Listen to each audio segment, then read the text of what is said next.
Эрүүл Мэндийн Даатгал Бидний Амьдралд.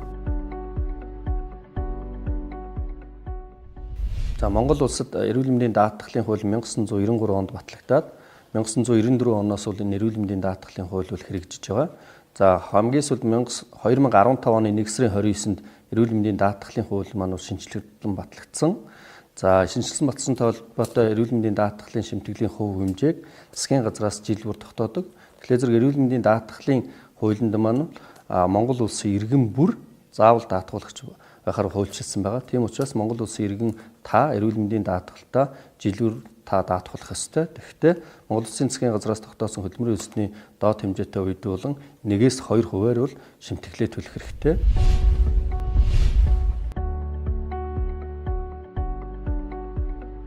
Эрүүл Мэндийн Даатгал нь тодорхой хувиар тогтоосон хэмжээгээр шимтгэл төлж, төлсөн шимтгэлийн хэмжээнээс үл хамааран эрүүл мэндийн тусламж үйлчилгээ тэгш хэрэгтэйгээр авах эв санааны нэгдлийн зарчим тулгуурсан даатгалын төрөл юм.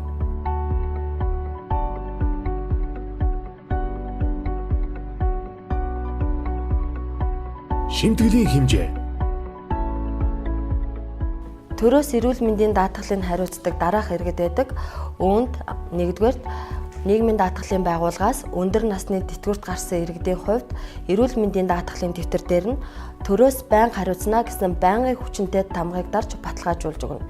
Ингэснээрээ насан туршид нь эрүүл мэндийн даатгалын төр хариуцна гэсэн үг. Хоёрт нь нийгмийн даатгалын байгууллагаас дахир дутуу тэжээгчээ алдсны тэтгэвэр авахч иргэд хамаарна.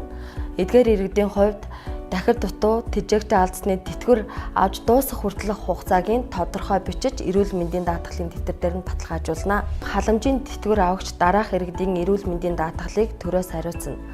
Үүнд халамжийн өндөр насны тэтгэвэр авагч иргэдийг 2 жилийн хугацаагаар сонголтын тамга дарж дэвтрийг баталгаажуулна. За хоёрт нь гэвэл халамжийн бусад тэтгэвэр авагч нарын эрүүл мэндийн даатгалын 1 жилийн хугацаагаар сонголтын тамга дарж баталгаажуулж өгнө. За гуравт нь нийгмийн халамжийн байгууллагаас амжиргааны 1-3 дахь түвшинд хамаарагдах иргэдийн эрүүл мэндийн даатгалын 1 жил хүртэлх хугацаагаар төрөөс хариуцаж даадаг байгаа. Эдгээр иргэдийн жагсаалтыг халамжийн ерөнхий газраас баталгаажуулж харьяа дүүргийн эрүүл мэнд нийгмийн даатгалын хэлтсээр ирүүлдэг. Ихтэйд болон мэрэгжлийн сургуульд суралцагч оюутнуудын хувьд тухайн сургуулийнхаа харьяа эрүүл мэнд нийгмийн даатгалын хэлтсээр очиж хөдөлмөрийн хөлсний доод хэмжээнээс 1% шимтгэлээ төлж дэвтрээ нээлгэж баталгаажуулж авна. Хүүхдээ 2 нас хүртэл нь ихэр бол 3 нас хүртэл нь өсгөн бойжуулж байгаа эхчүүдийн эрүүл мэндийн даатгалын төрөөс хариуцдаг байгаа. Эхчүүд өөрийн харьяа дүүргийнхаа эрүүл мэнд нийгмийн даатгалын хэлтсээр очиж дэвтрээ хууль заасан хугацаагаар баталгаажуулна. Мөн 0-аас 16 хүртэлх насны хүүхдэд эрүүл мэндийн даатгалын дэвтэр олгогдохгүй байгаа. Эдгээр хүүхдүүд эмийн сан болон эмнэлгээр төрсний гэрчилгээ эрүүл мэндийн ягаан дэвтрээ авч очин эмнэлгийн үйлчилгээ авна. 0-аас 18 нас хүртэлх хүүхдүүдийн эрүүл мэндийн даатгалын төр хариуцдаг. 19 наснаасаа эхлэн тухайн иргэн хууль заасан хувь хэмжээгээр эрүүл мэндийн даатгалын шимтгэлээ өөрөө төлнө. Аж ахуйн нэгж байгууллагын ажилтны сар төлөх даатгалын шимтгэлийн хэмжээ нь хөдөлмөрийн хөлс түүнтэй адилтгах орлогын 4-өөс доошгүй хувь байна. Үүний 2%-ийг ажил олгогч, 2%-ийг даатгуулагч хариуцсан төлнө. Хуваарь хөдөлмөр эрхлэгч иргэн, малчин, тодорхой хөдөлмөр эрхлээгүй иргэн, бусад иргэний даатгалын шимтгэлийн хэмжээ нь хөдөлмөрийн хөлсний доод хэмжээний 2-оос доошгүй хувь. Ихтэйд сургууль, коллеж, мэрэгжлийн сургалт үйлдвэрлэлийн төвийн оюутан суралцагчдын төлөх даатгалын шимтгэлийн хэмжээ нь хөдөлмөрийн хөлсний доод хэмжээний 1-ээс доошгүй хувь байна. Үүнийг иргэд өөрсдөө хариуцна.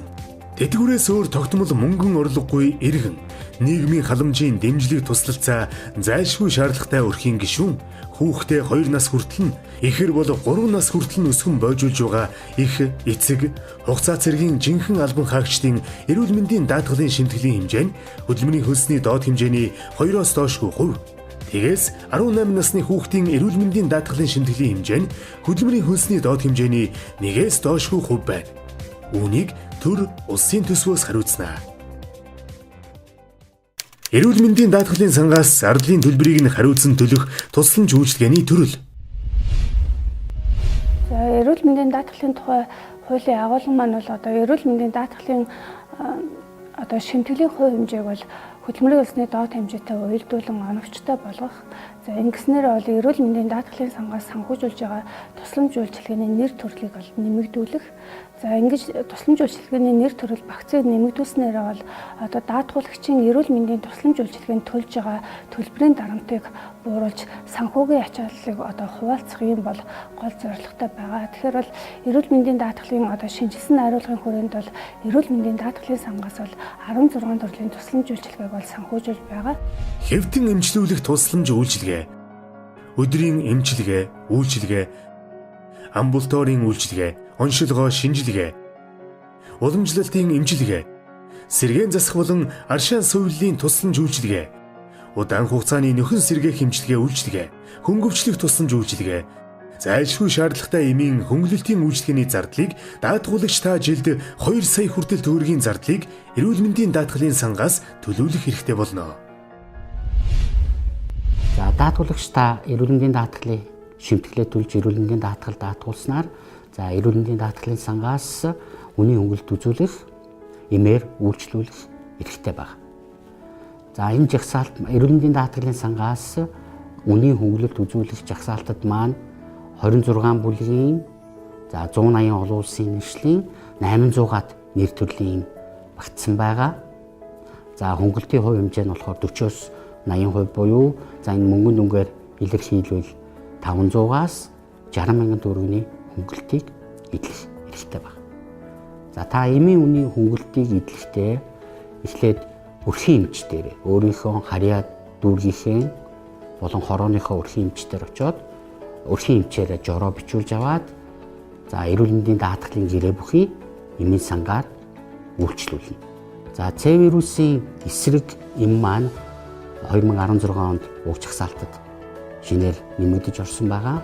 За С вирусын эмийг ууж хэрэглэсэн даатгуулагчид маань болохоор хайрцаг тутамд нь 210 мянган төгрөгийг хөнгөлөхөөр хууль тогтоомжоор зохицуулсан байна.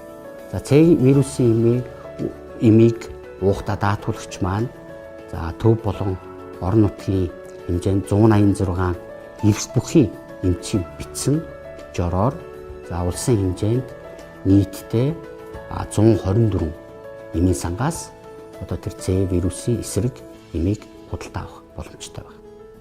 За эрүүл мэндийн даатгалын сангаас үнийн хөнгөлөлт үзүүлэх эмийн жагсаалттай танилцахыг хүсвэл та энэ даатгал цэг эмэн гэсэн цахим хуудасаар орж эрүүл мэнд гэсэн цэснээс үзэх боломжтой. Мөн өндөр өртөгтэй зарим тусламж үйлчилгээ, шаардлагатай эмнэлгийн хэрэгслийн үнийн хөнгөлөлт, зарим төрлийн хиймэлт сорго, сэргээн засах зориултаар хийгдэх протез, ортопедийн хэрэгслийн үнийн хөнгөлөлт, хурд хавдрын химийн болон туяаны өдрийн эмчилгээ, геомедизийн эмчилгээний зардлыг улсын төсвөөс эрүүл мэндийн даатгалын сангаар дамжуулан мөнгөн дүн хамаарахгүйгээр төлөвлөх эрхтэй болно. За өндөр өртөгтэй тусламж үйлчилгээ бол одоо 484 эмнэлгийн хэрэгслийн зардлыг бол даатгалын сангаас 75% хөнгөлөлтөй одоо үнээр бол санхүүжүүлж байгаа. За энэ өндөр өртөгтэй тусламж үйлчилгээнд бол улсын 6 эмнэлэг бол хамрагдаж байгаа. За энэ эрүүл мэндийн даатгалын тухай хууль маань бол 2015 онд батлагдсанаас хойш бол 2016 оны 7 сарын 21-нд за 2016 оны 11 сарын 10-нд бол нэмэлт өөрчлөлт орсон байгаа. За энэ дээр ямар нэмэлт өөрчлөлт орсон бэ гэхээр за өндөр өртөгтэй тусламж үйлчилгээ, эмийн үнийн хөнгөлөлт, за сэргээн засах зориулалтаар хийгдэх протез, ортопедийн хэрэгслийн энэ тусламж үйлчилгээг бол одоо шимтгэлээ өөрөө төлдөг гадаадын иргэн харьяалалгүй хүн хамааруулахгүй байгаар бол ийм нэмэлт өөрчлөлт бол орсон байгаа. Тэгэхээр бол энэ гадаадын иргэн харьяалалгүй хүн бол одоо энэ гурван тусламж үйлчилгээг авахгүй гэж ойлгож байна. Гэр бүлийн гишүүн даатгуулагчийн зардлыг шилжүүлэн зарцуулах эрх. Эрүүл мэндийн даатгалын сангаас үзүүлэх тусламж үйлчилгээний зардлын дээд хязгаар гэж жил болгон батлагддаг. 2017 онд бол батлагдсан 2 сая төгрөг байгаа. Шимтгэлээ өөрөө хариуцсан төлдөг даатгуулагчийн хувьд тусламж үйлчилгээний зардлын төлбөр нь тухайн жилийн зардлын дээд хязгаараас хэтэрсэн тохиолдолд гэр бүлийн гишүүн даатгуулагчийн зөвшөөрснөд жилд нэг удаа шилжүүлэн тооцох боломжтой болж байна. Энэ нь одоо юу гэсэн үг вэ гэхээр тухайн даатгуулагч маань 2 сая төгрөгийн тусламж үйлчилгээ авцсан. Тэгээд тухайн хүнд маань 300 мянган төгрөгийн дахин тусламж үйлчилгээ авахд дутагдах юм бол гэр бүлийн гишүүнээсээ шилжүүлэн тооцоолж болно гэсэн. Энэхүү үйлчилгээг авахын тулд харьяалагдах эрүүл мэнд нийгмийн даатгалынхаа хэлцдээрээ ханднаа. Шимтгэлээ өөрөө хариуцсан төлдөг иргэн даатгуулагчийн эрүүл мэндийн тусламж үйлчилгээний зардлын төлбөр нь тухайн жилийн дээд хязгаараас сэтэрсэн тохиолдолд гэр бүлийн өөр нэг даатгуулагч гишүүний зөвшөөрснөөр түүний зардлаас жилд нэг удаа шилжүүлэн тооцоолох эрхтэй. За эрүүл мэндийн даатгал шимтгэл төлсөн иргэд та бүхэн маань эрүүл мэндийн даатгалын сангаас тусламж үйлчилгээний зардлаа төлүүлэх юм бүрэн эрхтэй байгаа. За эрүүл мэндийн даатгалын сангаас үзүүлж байгаа 16 төрлийн тусламж үйлчилгээ байгаа. Үүний нэг нь бол хэвтэн эмчлүүлэх тусламж үйлчилгээ байгаа. За хэвтэн эмчлүүлэх тусламж үйлчилгээг хувийн хвшлийн эрүүл мэндийн байгууллага болон за улсын эмнэлгүүдээр хэвтэн эмчлүүлсэн тохиолдолд харилцан адилгүй 2 өөр тарифтайгаар бол энэ зардлыг бол төлж байгаа. За улсын эмнэлэгт 300 мянган төгрөгөөс суурь тарифыг тооцдог бол хувийн эмнэлэгт 175 мянган төгрөгөөс тооцож энэ зардлыг олгож байгаа. Эрүүл мэндийн даатгалын сангаас 2016 онд нийт даатгуулагчдад үзүүлсэн тусламж үйлчилгээний тоон үзүүлэлт.